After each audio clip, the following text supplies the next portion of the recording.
Welcome to First Wing, a Fourth Wing podcast. I'm Briana, and this is the end of my Iron Flame journey, soon to be the beginning of my Onyx Storm journey. Yay! And I'm Kendra, an experienced dragon writer, here to help this still second year, since we're only ending in December on Iron Flame. Yes.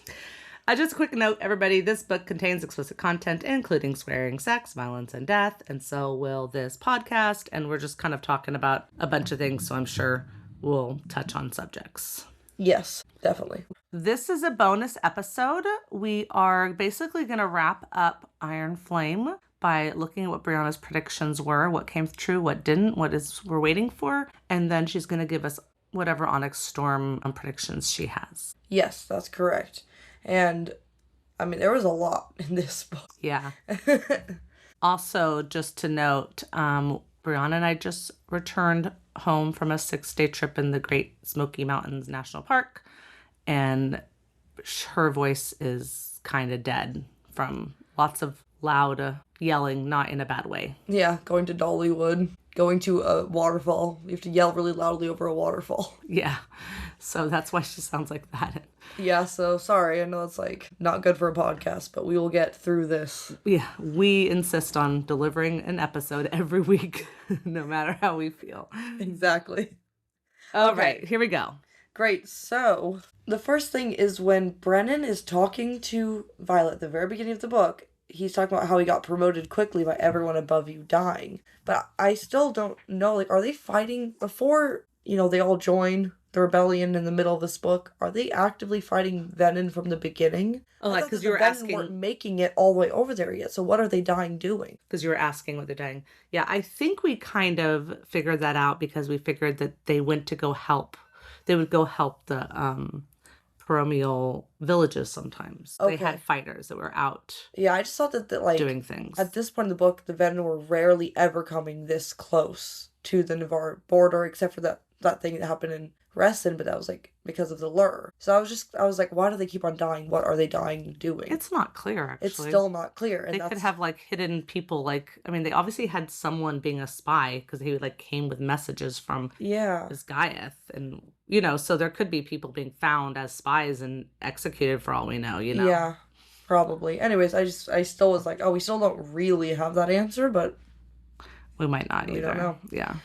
Next, we learned that the Ryerson windows and doors and stuff, whatever, might make a pattern, but she said she doesn't know what the pattern is because she's too close to it.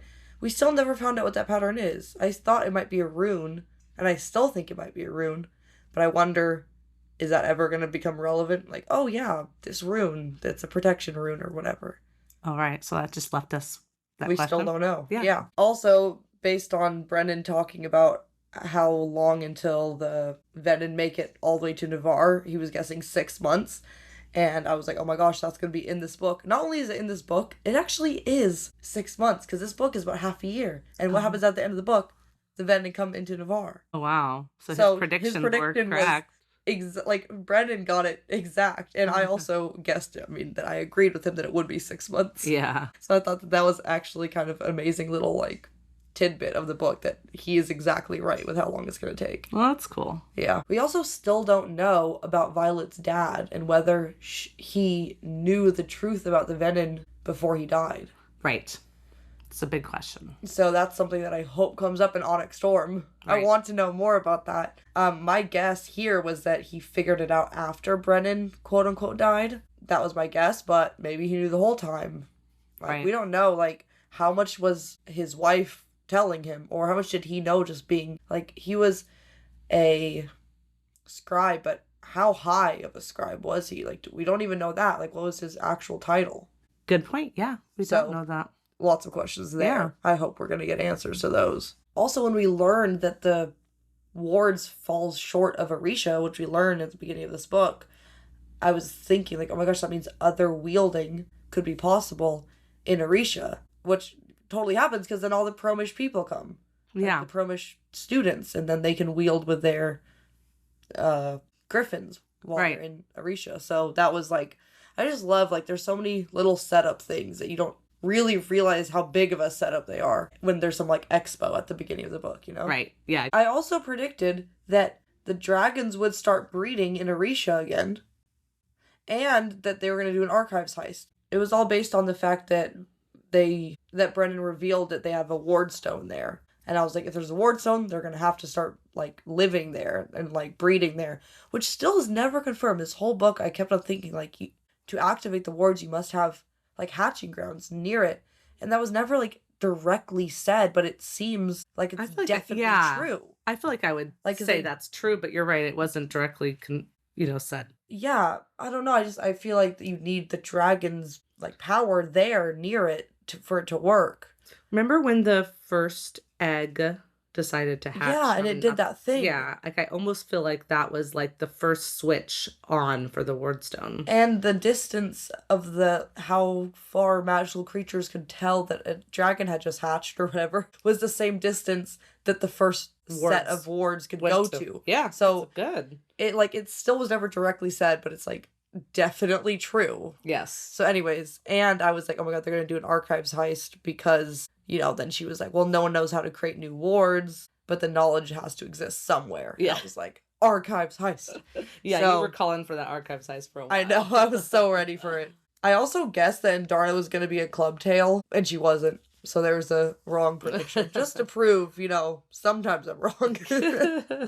So here's this really confusing thing here where it says, tails are a matter of choice and need. Taryn says about Indarna, or about dragons. And then it's like, don't they teach you anything? But, so it's not color. So they don't choose their color. Yeah, I think we discussed this in one of our episodes, that color was actually, what's it called, hereditary? Yes. But tails were chosen. Right. But it says, like, I told you last year she's not our like, child, because Taryn's talking about, Indarna, because she just became a black dragon. Right. Or black, quote unquote. Yeah. And then she's like, he says black dragons are rare but not unheard of. And then, anyways, it's just like this whole thing is so funny now knowing what we know. Right, exactly. Because Violet's like, I just happened to bond two of them. It's like, well, no. You did it because she's not a black dragon. She just wants to be a black dragon. I wonder in his head. Did Taryn didn't really know that Indarna was something. I mean, it seemed like she's like, you need to go talk to Indarna, or there needs to be a conversation here.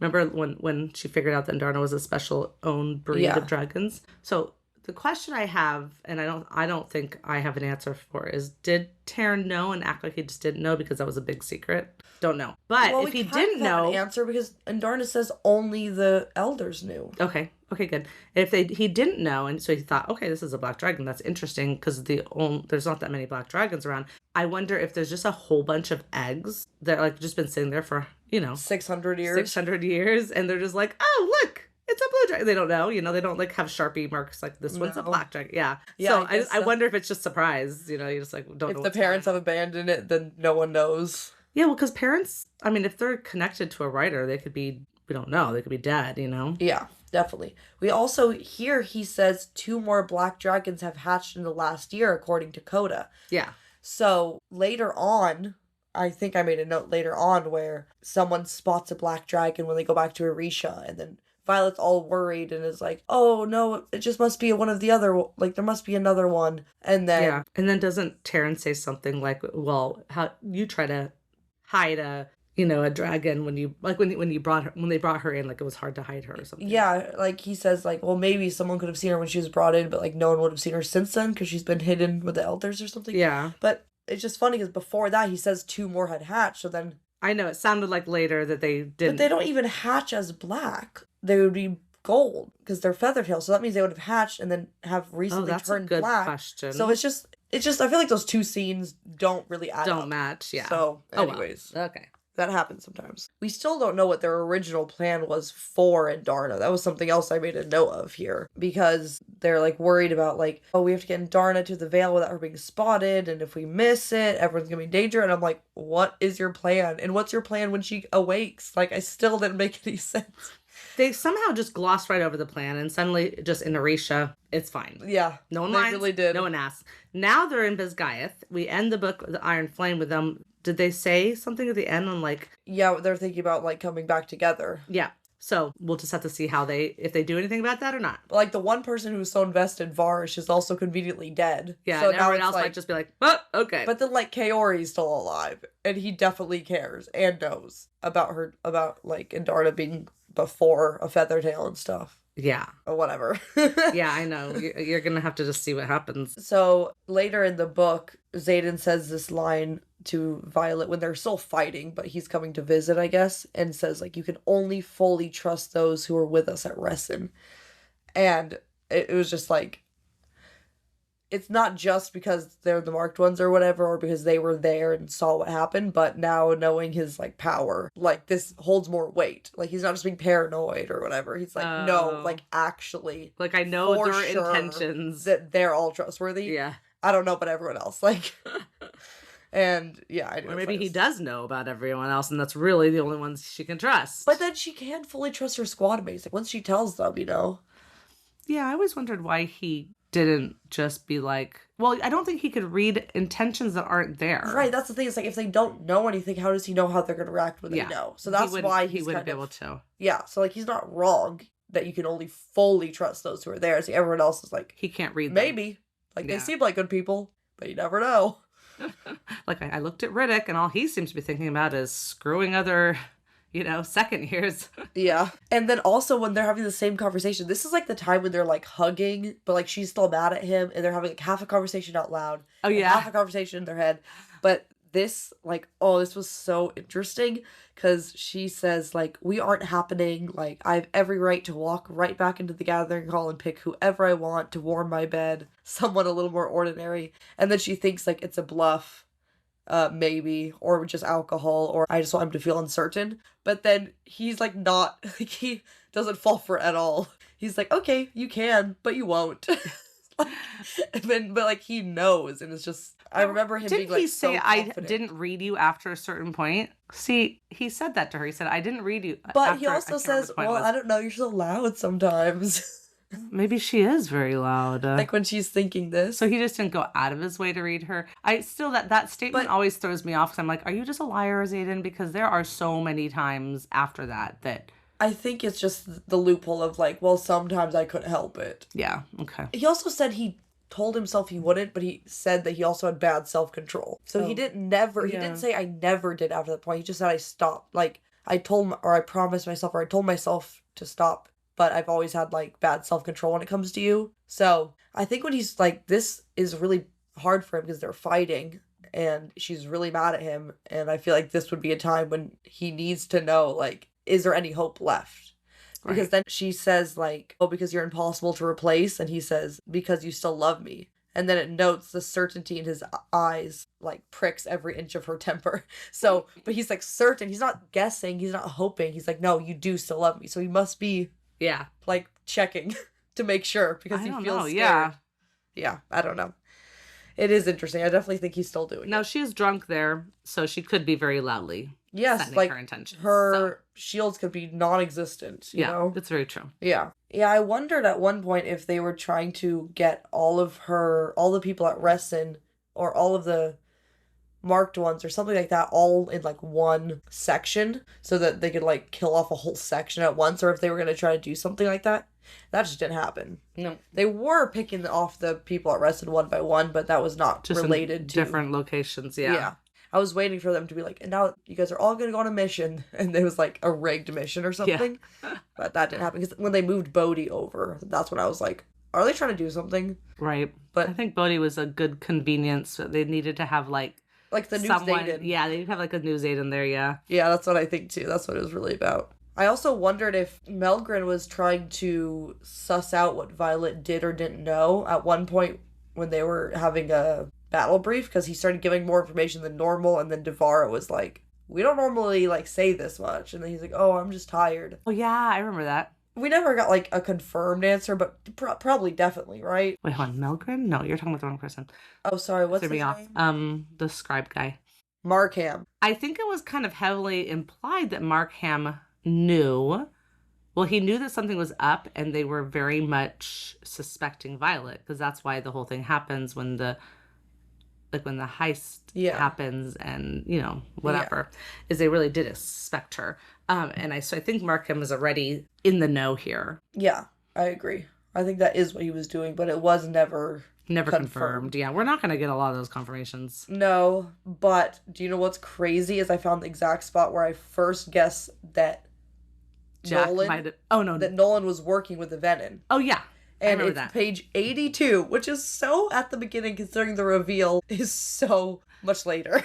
Yeah, that's the time you just said maybe it was a Venom. Later, all I said was with maybe Jack, a Venom, yeah. You were like, as a joke, you're like, maybe he's a Venom when he came back. Yeah. But that was a total joke, but it's funny. Yeah. That you were like, well, maybe it's a Venom. Was it when we were talking about his soul? Well, no, they're guessing what could be taking all of Nolan's attention. Why is he always busy? And Riddick thinks maybe they brought a prisoner from Promiel. How do you say it? Promiel. Maybe they brought a prisoner from Promiel and Nolan keeps healing them as Varsh breaks them. And it's like torture, basically. Right. And I guess that was a Venom. Like, whatever. Oh, yeah. Okay. So, yeah. But then later with the soul thing, I also was like...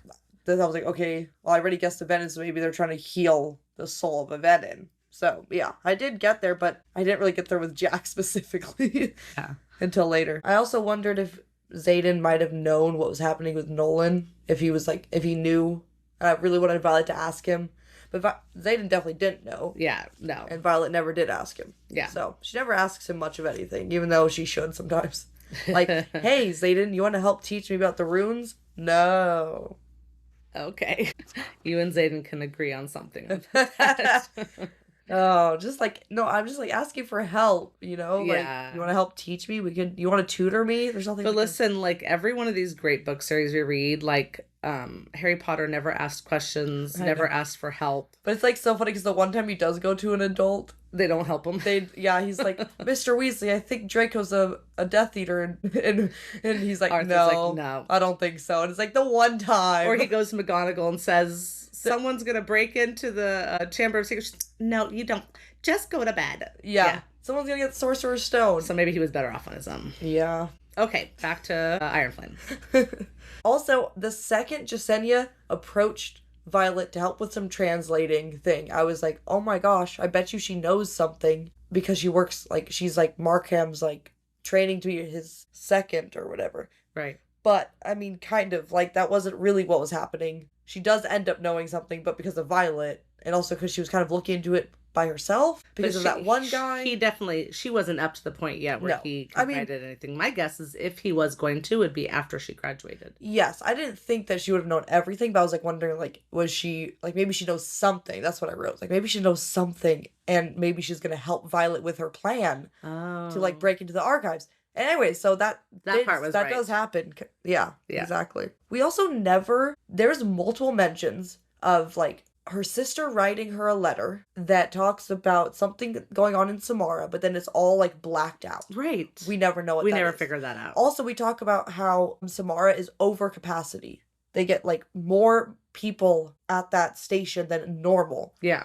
We also, I have to assume that Melgren's power, even though it was like too far off in the distance for him to know he was picking up that there was something going on. Yeah, that he was like something Samara, us losing something, and was like stacking it. Because we don't know how it goes. Maybe he gets these little just like slight pictures, kind of like Alice will just suddenly get a flash. Like he just gets a flash of Samara and he's like, okay, good, we're going to start sending more people there. Because like having Mira and Xaden both stationed there is ridiculous. They're both super strong. That's what I'm saying. And then they do have that attack there from the Griffins. Yeah. But, like, she talks about how, like, they're overstaffed or whatever, and now, like, the letter gets, like, blacked out, but we never really learn what any of that is, and then later there's the attack on Samara. Interesting. Yeah. So, I don't know. That could be it. I just found that interesting. It does seem like a random datum to give us that they overstaffed Samara, like... Right? Like, who cares?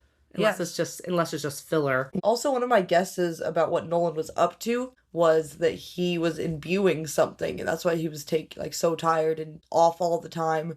Anyways, that wasn't that, but that was one of my guesses. I spent like the first half of this book trying to figure out what Nolan, because that was like the only interesting thing kind of going on for a while. Also, you had I think 18 different predictions of what her second signet would be throughout the whole book. I did. Yeah, and I don't know, yeah, I remember some of them, but I just started guessing. But since we don't even know what they are yet, it's sort of whatever. Yeah.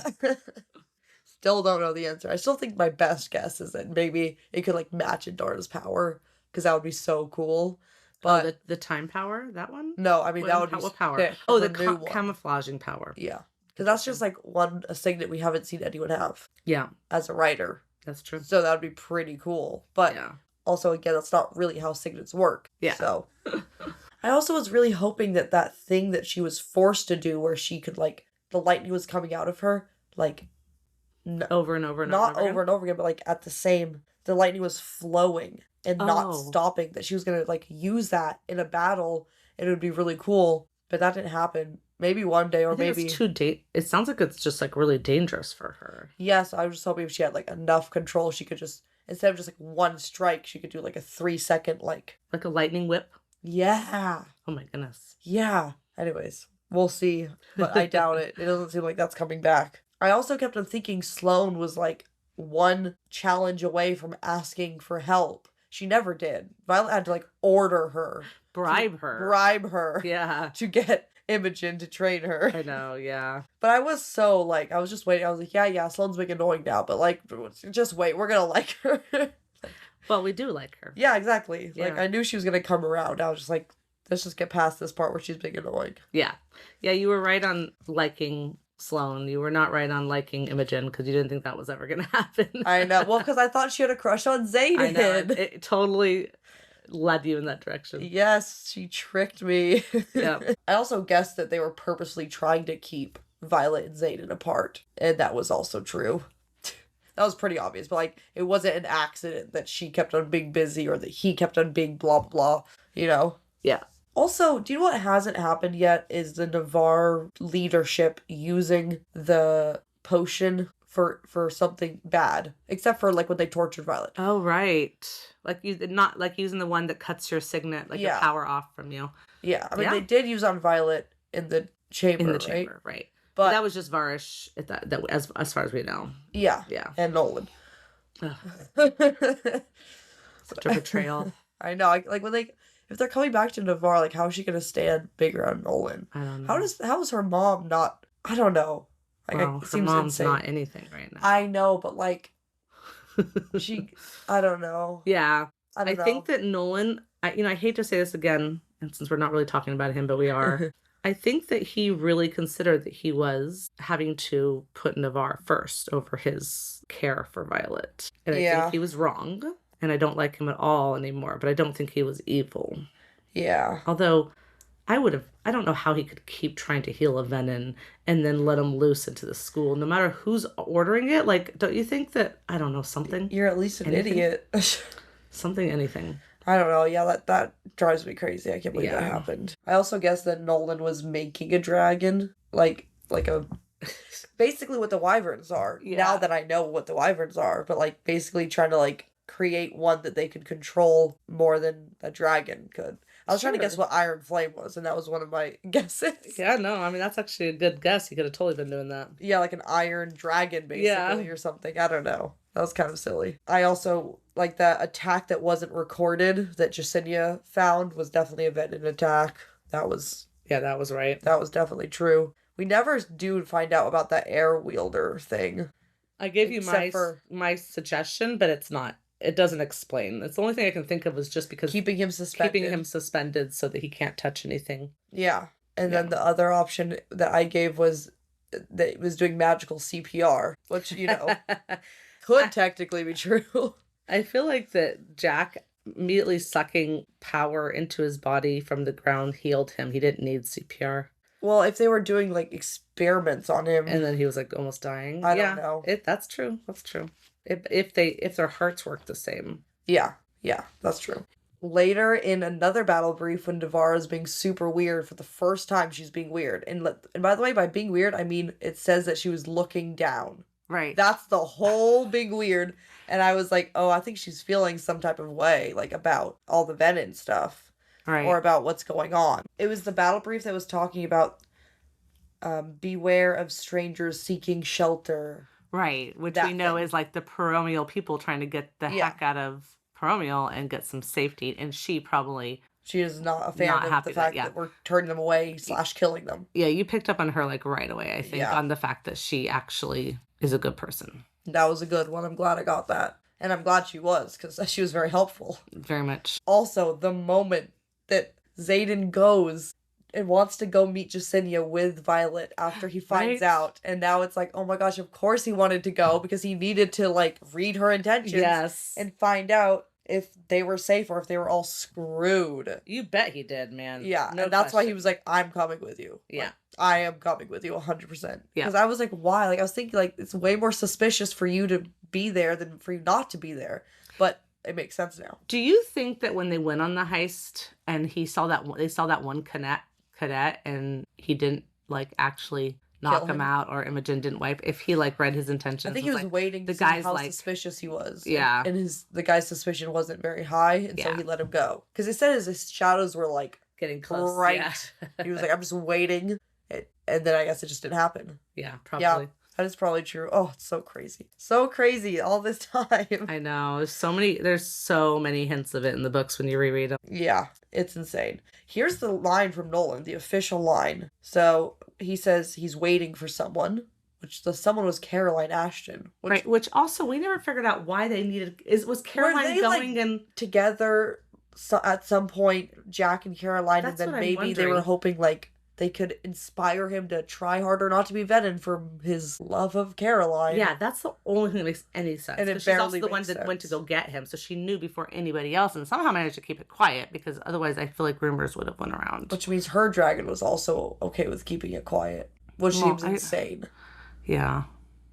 Anyways. I literally can't believe, like, all that means, like, Nolan had that missive sent to General Sorrengail, we find out at the end of this book. So that means her dragon was also fine with this. All these dragons knew that there was a venom about to be let loose within the halls. And they're all just not killing him. Yeah. Like, it was not just his dragon. Or just Varsh's dragon. It It was, so much about the dragons we don't know and understand. like, that just seems so insane. They must be so cocky about, like, oh, well, they're barely, like, they must have barely any power, like, our wards will never fall, like, he's never gonna be Maybe fully they powerful. really wanted to know if people do get changed to venom, if they can. Also, the other thing too is like he was still connected To a some way to his dragon, so maybe they were all just trying to figure out a solution. I don't know. Yeah, it just seems insane.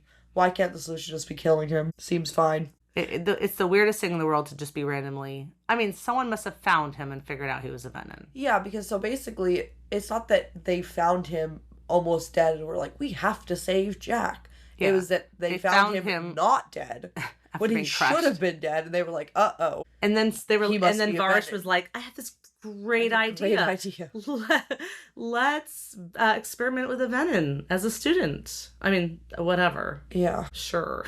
Or Nolan found him and was like, I think I can fix him. Yeah. Yeah, I don't know. The fact that he's writing to General Sorrengail, did she say, let's see if we can fix him? Who does that? It's like someone dropped a mountain on him, her daughter. Just kill him right there on the spot and be like, oh, good, Jack's dead. Yes, there's no reason not to, basically. It's such a weird, I feel like there's something behind that we don't know, you know? I know. That one is a weird one. Yeah. But the line is, and I suppose I could use some rest. It's hard work mending a soul. Been at it for months now. Yes. And then that's And you didn't pretty really much it. know, you didn't have any direct I just was prediction. like, what? I'm so confused. What does that even mean? Yeah. That's pretty much all I thought right there. Yeah. I remember specifically that moment. I was hoping you'd come up with like, maybe it is a venom again, but you didn't at that moment. No, I did. Because I was later. hoping. I kept on keeping that in mind, and then at some point I must have put them together, I guess. Yeah. I really hope that they can use sign language in a really fun and cool way later on, since they all know sign language. I kept on noticing that more and more of them do sign language. And it's all the marked ones. Yeah. Yeah, I know. Although I think like Briana and Riddick knew sign language too. So it's not, it just seems like so many people know sign language, and it's just the weirdest little loophole because Violet's like, wow, you know sign language. Wow, you know sign. I'm like, Violet, you live here. What's happening? Yeah, why don't you know? Like, if it's that common, shouldn't you know it's common? Like, Yeah. if it's like something that's taught frequently in whatever their like primary school is or whatever. So maybe it's being pointed out to us. I don't know. I don't know. Okay. I just hope that like one time they're in battle and they can all just like sign to each other and it's gonna be great. And no venom, no sign language. Yeah. Exactly. They do their weird mind thing, Yeah. I'm sure. I was still worried about Mira not being on their side if she found out. I know. But thank God that was not true. Yep. I think it was once Dane turned that you were like, okay, fine, Mira will she'll be fine. Yes, I was like, okay, there's no way that she's not going to. Yeah, exactly. And we also learned here about the dragon eggshells being part of the alloy, and that's when again I was like, that should be important with the breeding and activates the ward stone and blah blah blah. Yeah, it does seem to have some sort of connection because this ward stone also stops venom. Like, it's interesting. So it's I wonder if the potion they have has any connection to all those little points too, because the ward stone stops venom and Griffin from channeling. Yeah. So do they have some in the eggshells? Yeah, something they could use with the right combination that then stops dragon riders from channeling. I don't know. Yeah, it's very interesting. Yeah. I wondered what Rhiannon's other theories were regarding Nolan, because all it says in chapter 21 here is, I put my name on Nolan's list. I was told he wouldn't have an opening before it healed naturally. Violet says that. Rhiannon shoots her a look, and then she thinks this is not the place to explore her conspiracy theories, even if there's some truth to them. I've never known a mender with a waiting list a month long. Right. So I wondered what, like, besides that theory that Riddick said about a Promish citizen being tortured or whatever, what like, I want to know all of Rhiannon's theories, and I wish we just had all of Rhiannon's theories. Nolan was also tired because of that weird line we got from Dane about how he was reading people's minds and Nolan was having to heal them? What was that? Why did that never come up again?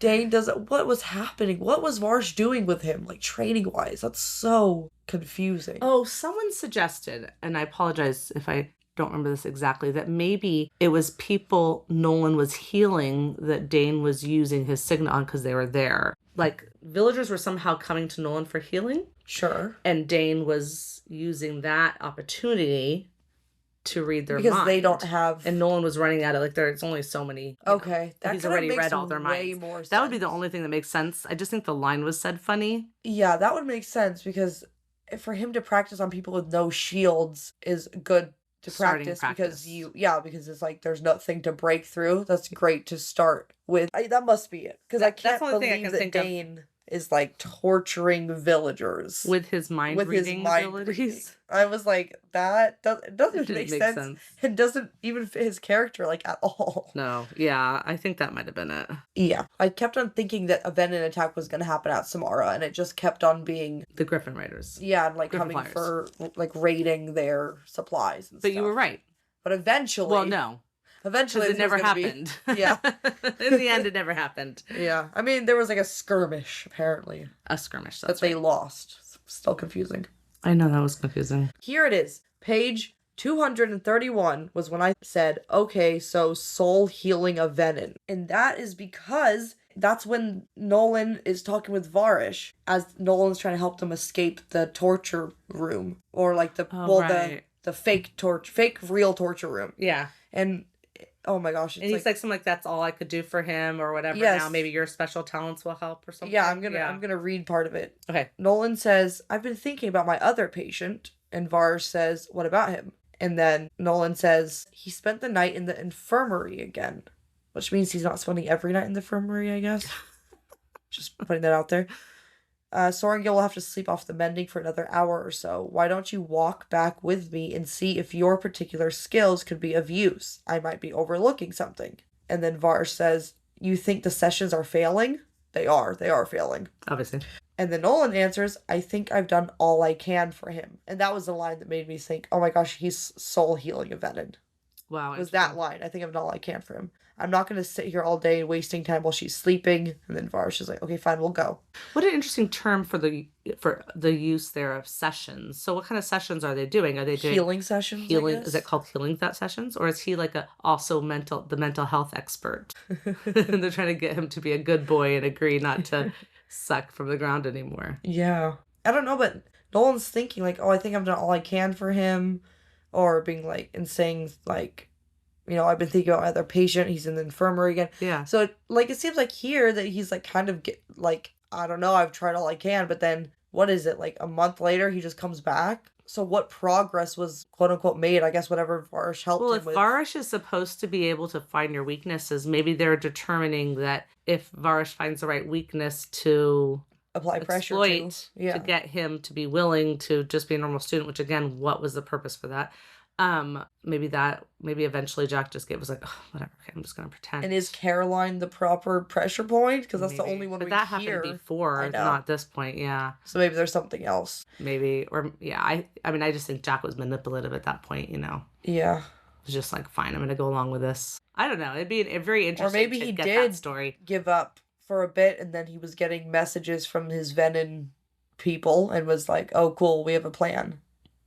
Mm-hmm. Maybe every time the potion wore out, he would immediately go down to the ground again, and they're like, "No, don't do that." And so then they finally just determined to maybe they kept him on the potion all the time. Yeah, I think they did until whatever point he managed to slowly get off of it at the end. I don't know. Yeah, I don't know. Yeah. It is confusing. It works for the story, but I'm just like, what was everyone thinking? Because it seems so weird. It's very illogical. Yeah. I was also kept on just being like, just leave Bisgayeth. Just leave Bisgayeth. Every time anything inconvenient or annoying happened, or any teacher was like, I was like, just leave. Just leave. You'd be like, maybe this is the point where they're all gonna just go back to Arisha. Kept on waiting because I'm like, we can't just do this forever. We need to go start the real stuff. Yeah. Exactly. There was this moment before we find those leaflets in Battle Brief talking about the blue fire dragons. Right. Where the scribe walks by. And it just says that a scribe cadet walks by, but I can't see who it is with a hood up. That's odd. Usually they're only in the quadrant for death roll, or whenever Markham needs extra people. Right. And so we figured that scribe must have been the one to deliver the flyers, and so possibly was one of the ones that went to Arisha. Yeah, but we think it probably isn't Jacinia, because even though it says, I can't see who it is, you think she would still recognize Jacinia. Yeah. But we know that more than one scribe went to Arisha. Yeah. So maybe Devar was working with another scribe to do this, and that one also came. Yeah. That's my guess. That would be a fun thing to actually get a confirmation on, but we don't get it. Yeah. We don't know any other scribes. No. It's just Jasenia and these 3 others, or 2 others. Wait, wasn't there the one that was keeping the... There was one that went along with them. We do know him. Yeah. Yeah. So here, later on in the book, we have our first cat interaction, which happens before they go to Arisha. This is when she runs after Xaden because she thinks Xaden's been brutally injured, and she goes all the way to Samara without permission. Right. That's this. And then they go to see the Griffin flyers as... Yeah. Yeah. So they're talking about, we need to complete a forge because, you guys aren't giving us a luminary. This is what Xaden is saying. And then Kat is like, Viscount Takaris would strongly argue with that statement. You've had not 1, but 2 chances to acquire the luminary. So the 2 chances is 1, marry Kat. 2, give us Violet. Yeah. And then she says, and it's not like you haven't had what he's asked for both times, which is kind of a funny way to phrase that, knowing that one one of them is himself. Yeah. He had the ability. You've had you, and you've had Violet. What's the problem? And then Xaden says, out of the question. And then Kat's like, you're willing to let our entire kingdom fall prey to these monsters because you're what? Which we could say back to you guys for not just giving the luminary. Right. Shut up, Kat. That's your uncle, and he's being an idiot. Yeah. But that's when you were like, oh, they want Violet, right? Yeah. But that was one of them. So that guess was correct. That Violet was one of the options. Yeah. Exactly. Oh, and then Xaden is like, because, oh my gosh, it's so annoying because Violet's like, what is she talking about? And he's like, oh, nothing of consequence. Xaden. This is one of those things that affects Violet that you said you would tell her. Yeah. Just saying. Yeah, just saying. I also guessed that they were going to go to Corden the second it was mentioned. And oh yeah, when Xaden was like, you never have to worry about that. Like, someplace you'll never go, or something like that. And then I'm like, I don't know, it's on the map. I'm pretty sure we're gonna all go there, and we do. That's right. Yeah, because he says going to Corden isn't up for discussion. Right. And I'm like, okay, we'll see about that one. I still can't believe Rhiannon's power wasn't used in the archives heist. That will bother me forever. Totally. I made a guess that I went back on almost as soon as I guessed it, which was that which was that Oryx dragon was going to be Indarna's mate. Oh, yeah. But then I was like, that would be so complicated. Like, she can't have two maiden dragons with different years. But it would have been kind of cool. It would be kind of cool. And then the joke guess that I made about Jack being the one who saved her when she was like almost, dying. When she was falling off the when she was falling off the like turret. The ramparts or whatever. Yeah. Turret, yeah. Turret, ramparts. Yeah, anyways, so that was correct. And we still, it still seems like such a weird interaction looking back. I guess it's because he didn't notice it was her, and then he did notice it was her. And also maybe he wasn't supposed to kill her. And maybe they needed her alive. Yeah. So weird. Interesting. Also, just to confuse us all, so we can think that Jack maybe is turning into a good guy somehow. Yeah, I think it's that more than anything. Yeah. Oh my gosh, and then this amazing line. Quinn is talking about her power and how strong her power is, and she says, "My signet is stronger because Kruth was my great-aunt's dragon, but she's not a direct descendant, so I don't have to worry about going mad like those whose dragons bond in the direct familial line." Right. And I was like, what? You mean like Xaden? Like, that was right. I was like, we know that about Xaden. And at that point, this is before Violet picked up. Yeah. So Violet didn't quite pick this up. No. She glossed over it. I did not gloss over it. But I was like, well, he's not mad though. Like, it was confusing. It didn't make sense to me. But I was like, maybe that's why he's more powerful. And yeah, but I did note that line. It was like, wait a second. Right. We do know someone who is a direct familial line. Yes. Yeah. It was a little dangle, a little carrot dangle there. A tiny dangle, yes. And then also when Violet says the line of Orisha will have the wards by tomorrow. I just know it. Right after they get the book and Xaden flies away with the book. Yeah. And I was like, definitely doubt it. The second I'm like, nope, that's not going to happen. Right. And it actually technically never does happen. They never really get the wards. Fully. I know. So not only does it not happen soon, it never happens. At least by the end of this book. Right. I was correct in guessing that Xaden and Sigale weren't very far away when she got taken into the torture chamber, and that he was definitely coming for her, although that, obviously. In a roundabout way, it was kind of interesting. Well, yeah, it does suck that he couldn't just do it all out, but at the same time, it was he couldn't. No. He's powerful, but I don't think he can take down all of the bad guys completely staffed. I'm surprised that he could be that logical. His... I'm sure Sigale helped him focus. Yeah, too. probably. Because at that time, it had just happened. It wasn't like they were executing her the next day. They were taking her. And he couldn't know because of their bond was completely severed. It's not like he was having to sit through everything she was going through. He knew, okay, I know what's going on. It's not going to be good. But he didn't have to, know what was going on. Yeah, exactly. So that probably helped. Yeah, probably. I find it so interesting when the first time she's reading the journal right before she gives it to Xaden. Because it says, after we place the last ruin, we place the wardstone where the dragons felt the deepest currents of magic run. So that must be related. Actually, now that I'm reading this right now, the deepest currents of magic must be around their hatching grounds. Right. So that's another roundabout way where that's definitely relevant. Right. Interesting. That last step complete, the predictions fell into place and then it's she scrunches up her face, she's trying to work it out, at the birth of an iron rain. But it's probably at the breath of an iron flame. Probably. Yeah. That's funny. But anyways, it is interesting, this thing about the deepest currents, the rune on the wardstone, and then the protections fall into place. Yeah. Yeah. Anyways, it was just interesting going back and reading that again. Yeah. I also kept on thinking that the iron flame would be her lightning.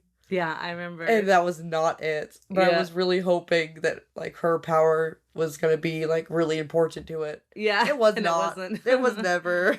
No. I mean, she helped imbue it. Yes, but that's the imbuing. Yeah. That's about it. Yeah. We still don't know what runes the college was built on, Bisgayeth. Right, and I don't know if that's anything they would ever tell us. I don't know how important it is. It would have to be really relevant to something else happening. Yeah, true. I do still wonder if Peromiel had spies in Peromiel? Yeah, in Navarre. In Navarre. Yeah, because they are still enemies, and it's not like we know that Navarre would sometimes have people go over to their side, because they would make sure not to have any identifying things on and stuff like that.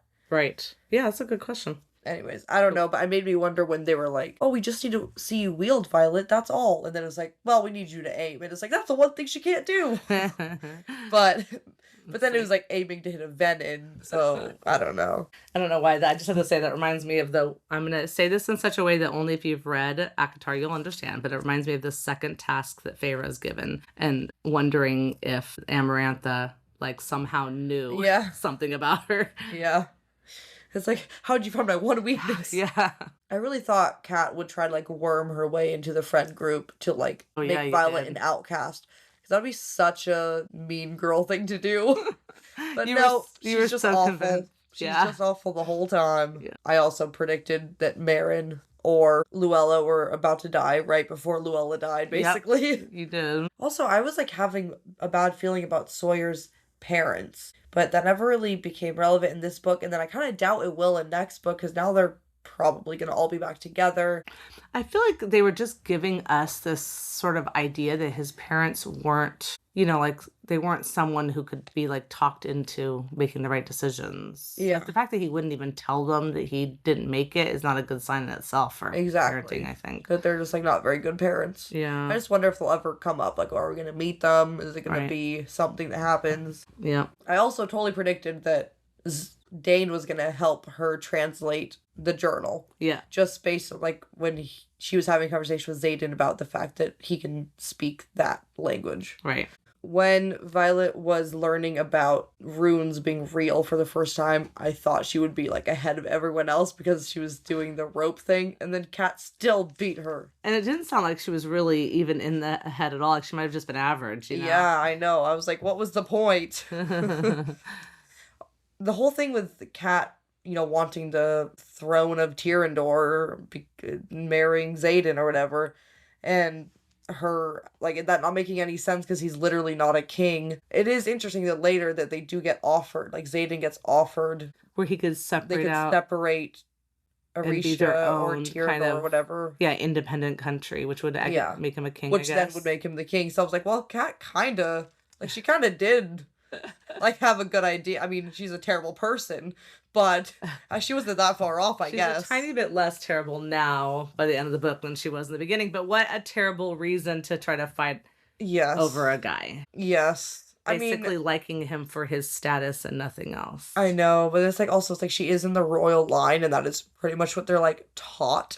to do. Marry, to bring in like good connections or whatever. Yeah. So also, if she really did convince herself that Xaden was incapable of love, she probably thought, I'm just the best thing for him then. I don't need his love. I just want his position, so we'll be fine. And maybe even thought that he didn't care. Why would he even care? Until he broke up with her. But she didn't get that hint. And then she was pissed.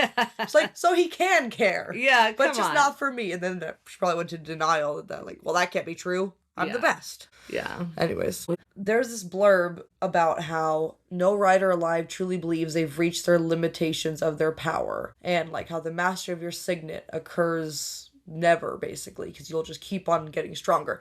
And just based on that alone, I was like, oh, I think this is a sign that Xaden is going to do something really cool, like with his power. With his powers, and that was before we knew that he could read minds. Oh. I must have used this like little inkling that I planted in my brain and then forgot about to then bring back the guesses about him being a mind reader again, because there's 2 different times before it gets revealed where I'm like, again, I mean, I think that she's, building up to it again, so we're getting these hints again. Yeah. But like, I think this is just kind of part of me getting there, because I was like, why are we talking about how people can be more and more powerful? And I'm just thinking, well, Xaden would be the coolest, like he's already the coolest. So maybe it's him that they're talking about. Right. I kept hoping we'd have runed returning daggers, and they never did that, and maybe they'll do it next book, but I doubt it. But it'd be so great if you could just have it so it just comes back to your hand like Thor's hammer. Yeah. It's ridiculous that they don't do that, or they don't even try.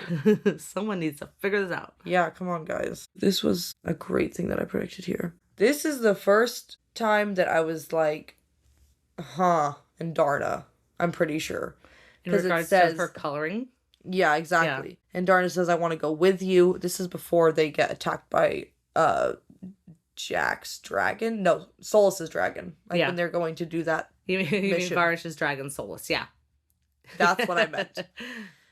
but it says her black scales shine with a green hue this morning, reflecting the grass around her. Maybe it's a result of lingering gold, and breathing fire will seal the last of the shimmer. And I was like, or it's something cool. Yep. Like, we're waiting for something really cool to happen with Indarna. Yeah, you picked up on her and the color changing faster than I did, for sure. Yeah. I will also point out that you I never noticed this, even after reading it several times, noticed that her connection to Indarna in her mind is an iridescent. A pearlescent.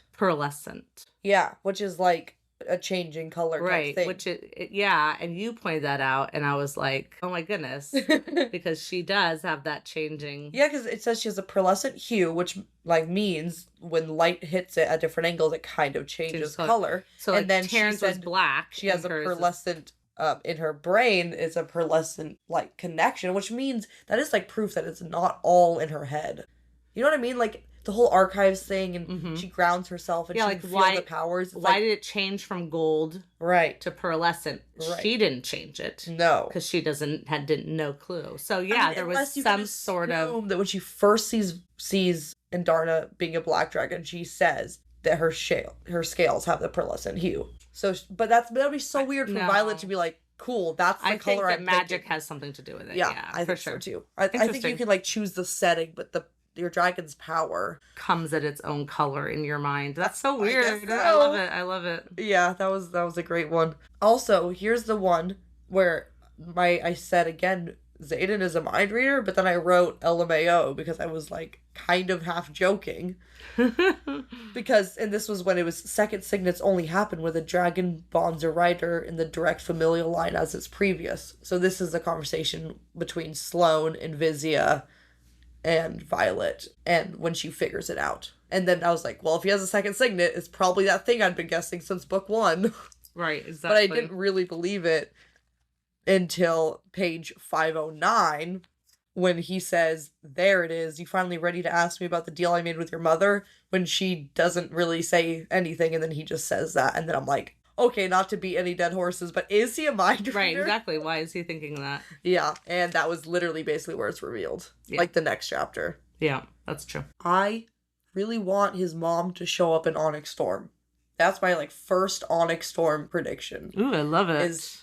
Or just like, I just want her to show up in a really dramatic way. Mm-hmm. That would be so great. Even if it's like a terrible dramatic way. Like she's now the queen of all the Venin. Yeah. Which would be crazy. That would be crazy. What was it that made you think about that? The line, like when we learn about how, her mom's... Oh, when she started asking questions and she asked about his mom? Yeah, and he says, she just needed to, like, have an heir that survived at the age of 10, and then she could go. Leave. And then she just did, and he's never heard from her since. Do they say something about, like, it's a contract or something? Yeah, a marriage agreement? Yeah. Yeah. So I'm like, I really want her to come back, because, like, you can't leave a stone unturned like that. Like, you can't. Not something so big like a main character's parent, you know? Right. Like, that's why I'm like, we're going to learn more about Violet's dad, and we're going to learn more about Xaden's mom. Good. That's what I want. Good predictions. I still think that Varsh was a Venin, and I've learned that apparently this is a very hotly debated subject apparently Rebecca actually was asked, and she says no, some people are just evil without being Venin, but everyone disagrees. I don't know if a lot of people are like, well, if Rebecca said it is, and I'm like, that's okay. I still think she wrote him as a Venin and changed her mind, because he is written and that's completely fair. You can change your mind and decide that. Sure. Like, it's true, it's not everything is black and white. Like in Harry Potter, not everyone's a Death Eater or a good guy. Like, there are shades of gray. Yeah. And not every bad person in Harry Potter was a Slytherin. Because there was always Professor Like, Lockhart. Dolores Umbridge was never a Death Eater, but she was just as bad, if not worse, than a bunch of them. So yeah, so I think her point being that, like, I'm not just going to make every evil person, oh, hey, they're a hidden Venin. Yeah, and I totally get that. However, I do think he's Venin. Same. So in the world of, what's it called? Headcanon. Headcanon, yeah. In our headcanon, he's a Venin. So it's okay. It can live there. Yeah, and I can accept that she says he's not, and that's okay. But to me, he is. Exactly.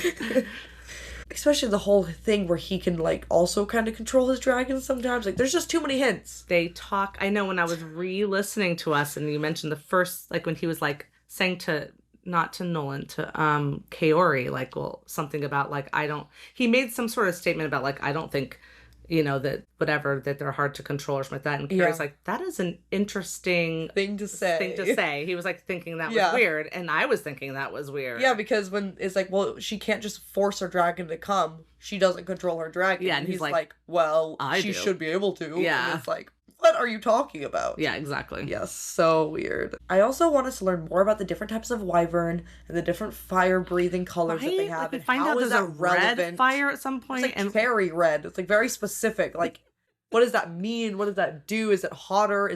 Does it kill easier? Does it have its own power? What? Does it depend on if you're an initiate or a sage or a general when you create them? Great question. Please Onyx Storm, answer questions. Book. Yeah. Also more books. Please more books.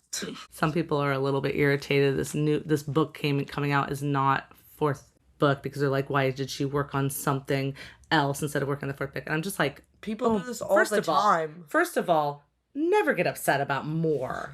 It's more. And also, for all we know, when she's fleshing out these characters, she wrote their threshing stories just to kind of flesh them out. That's the amount of extra writing that authors do that we never see is so much. Yeah. It doesn't mean she went and spent tons of time on that. Although I think she did also say it was like cleansing a little bit before jumping into the... Also, like, right, if it's going to help her write the next book better or faster and she said it more did. Into it, then it's great that she did that. We don't want her to hit a writer's block and then write a crappy fourth book because we're all pressuring her.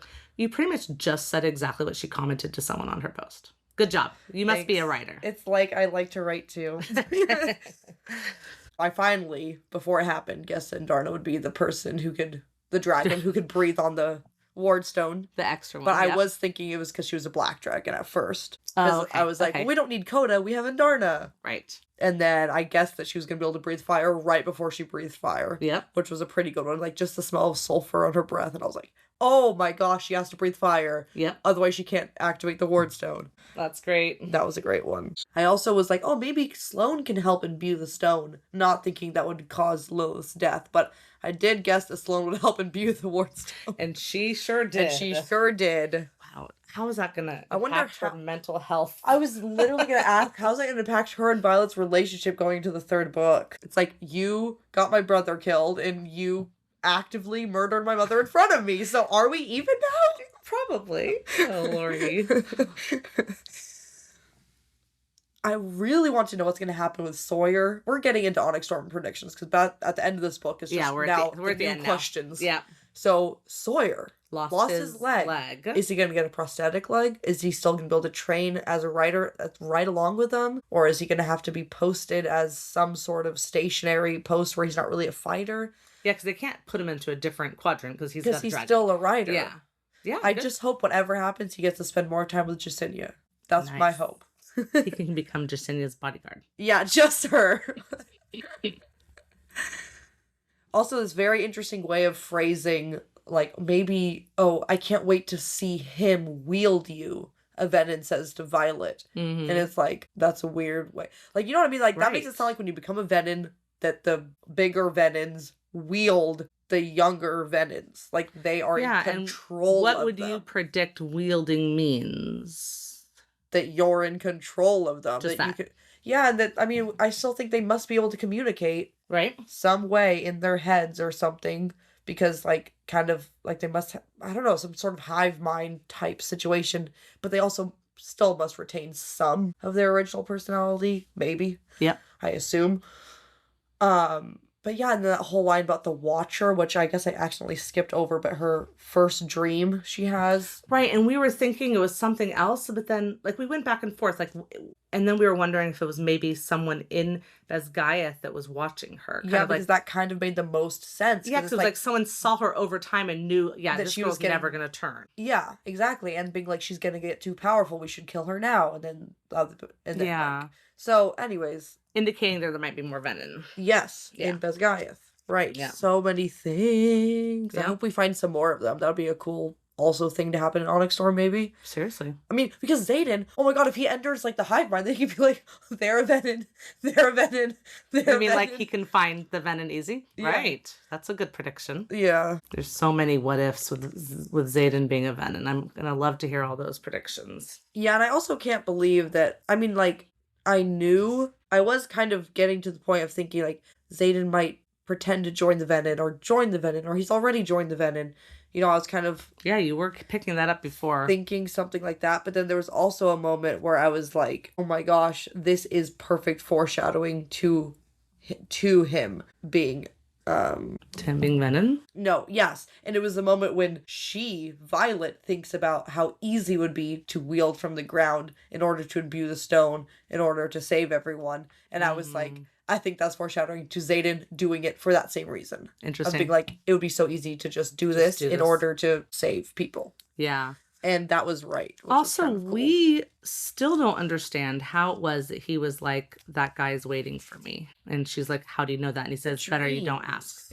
Right? It must be. But then the What's thing, that like, mean? the Does that tether. mean that guy's also in Xaden's dreams, right? Yes. No, Xaden confirms that in his chapter. Oh, that's right. He does confirm. He does. He says, like, It's the just same like in my dream, dreams. all the dreams. Yeah. Yeah. Yeah. So that means that him and Violet's... Yeah. Is it the same guy in both their dreams?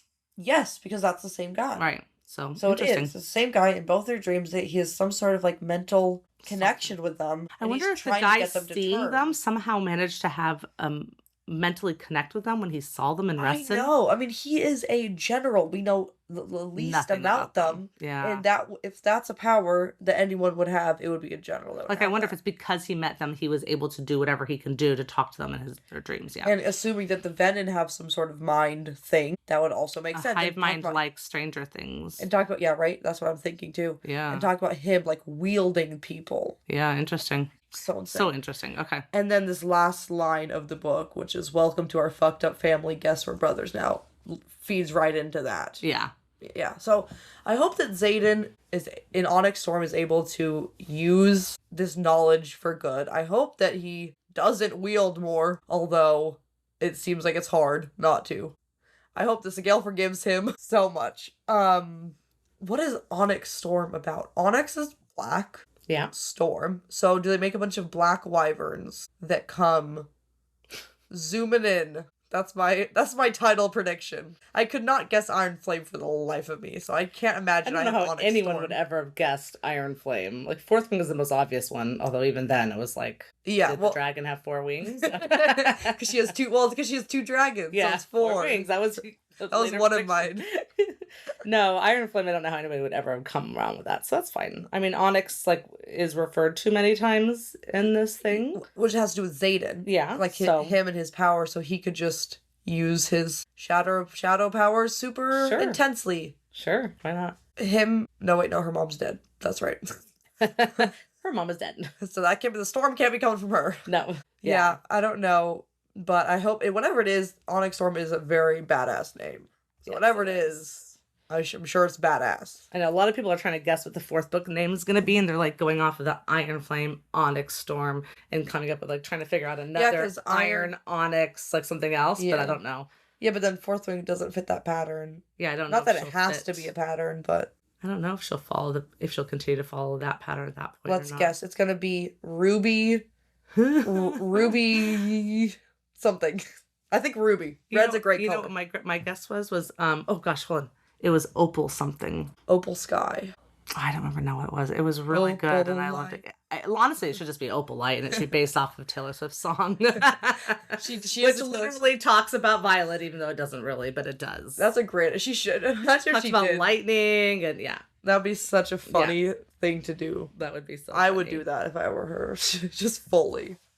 The only thing I want to say I want to just say a couple things just to wrap this up. So, in Fourth Wing, we get this statement that Taryn made the difference between winning the Tirish Rebellion. And I've always been confused about that. Oh, yeah. Because if Sigale was on the side of the Tirish Rebellion, what did Taryn do to make the difference to win it? Right?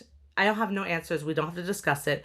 Weird statement. Taryn and Sigale were on opposite sides of that? No, they were together because They were already mated at that Yeah. time, but it says so. Remember, Taryn was bonded with Naolin, and Carrie was describing him. It's the first time we hear about him. This big guy. He says he made the difference between winning or losing the Terrace Rebellion. And for Navarre to win. Yes. So what? Okay, Yeah. we'll just leave it like that. I don't know. And then we also have no clue. Brennan was Naolin. Well, Brennan was the one that totally saved. Nolan was the one who saved Brennan and then died in the thing, right? So he lost his rider. I mean, they don't even say died. They just say Brennan... he lost everything, just weirdly, is the way they said it. But so he died, ? Saving Brennan, and then Brennan somehow being saved goes taken part in. of So was Taryn nearby? Probably, if Naolin was saving him. So did Taryn help him get to the dragons underground? Weird. How did Brennan suddenly turn just because he got saved? He kind of explains what happened there, I think. But that's fine. My next thing was, Darna decides, oh, hey, I'm going to bond Violet after 600, whatever years it was, right? Waits until she starts the Writer's Quadrant, goes out and talks them into going out to get her to bond. What did she think she was going to do at that point? Did she know Taryn was going to come and also bond? What did Darna think she was going to do as a small Feathertail with Violet when she's not a warrior class, she's not a fighting dragon, and she was too small to fly, to bear a rider at that time. But you know what I mean? But what did she think was going to happen? I so would love to know her thought process on that. You really think Violet... I know she was small, but you really think she couldn't have flown with... did they say for sure she could not fly with Violet? I think at that size, because she was so small. Even though Violet... They were hoping she would later, and then when her wing wasn't working, they said she'll never be able to carry a rider. So I think she was going to later. But still, in the beginning, what was she thinking she was going to do with Violet? No flight maneuvers. It's just again, this is not... She was just whatever happens, we're just going to have to make it work, because... This is important. It's I have to bond with this person. Yeah, so it was even if we can't ever fight or we can't ever do either that, or she was just so cocky, so confident, of oh, I can do all of this. Could she have possibly totally set that up, even in her small, younger age, where she actually sent Sigel some sort of help? These people are trying to hurt me, and then Sigel yells to Taryn, get your ass over here. Save the Feathertail, I don't know. Because apparently Sigel was the one who called Taryn. Because she couldn't do anything as an already bonded dragon. So she was like, Taryn, you're coming. Come now. And it's so crazy because he didn't even show up at presentation. He had no plans to bond. And then when he saw Violet, he was like, man, I have to do it. I think he was also partly ugh. I can't just leave Darna wants to bond this human, so I might as well do it as well. Yeah. And I think seeing the fact that she was defending this small dragon while injured, whatever, was enough for him to be okay, fine, she's worthy. Yeah, for sure. And maybe even Darna was talking to him and being no, I have to bond her. This is important. You don't understand. This is whatever. Saying stuff to him, and he was well, if she's that important, yeah. There was a prediction you made in Iron Flame, if I have this written down, in Fourth Wing, where someone said I've never read of a single writer losing their souls to their powers, because it was I think Violet was thinking that because it was a reference to the Fable of the Barons. Yeah. And then you made this prediction, someone's going to lose their soul to the powers. Yeah. And so that basically is the Venom is just becoming a Venom, which is what happened to Xaden. Apparently. I mean, we don't know the whole soul thing yet, but I hope he hasn't lost his soul.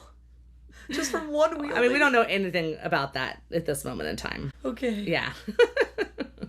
In Fourth Wing, Violet takes off Xaden's boots for him and starts walking towards the armoire, and he has a weird expression or makes a weird, or is no, don't. He's just stick it right there. Yeah, and then she makes a joke well, what's in your armoire? But then just listens to him, and I was what is in his armoire?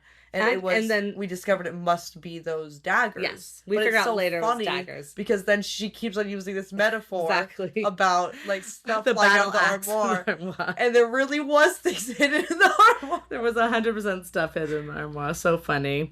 In our episode 25, you point out that one of the people had red-rimmed eyes. It was chapter 10 in Iron Flame. I think it was that guy who fought Nadine and we did discuss, right, that was because he Yes, was, he was or a that's the Venom. idea. Yeah. Yeah. Okay. And then my last thing was like, again, about this whole mind reading thing. When she was in the valley and they're about to go on that team building mission where they're finding the runes before Solus attacks her. Yeah. She's like, I have something important to tell you. And he's like, you figured out how to raise the wards. Oh, and yeah. she's like, why do you keep doing that or whatever? It's not fair. And I'm like, is that just him reading her very well? Or is that him reading her very well? I think he says, or she says, like, is my face just that easy to read? And then he says, for me it is. Yeah. So, yeah, that's still the same question. So how much is, it's still the same question, yeah. But anyways. I think, again, that's him slipping on his self-control. Because, like, she dangles this carrot. Like, I have something really important to tell you. And he's like, no, I can't do it anymore. I have to figure it out. And then or it just happens from the desperate need for information. Yeah.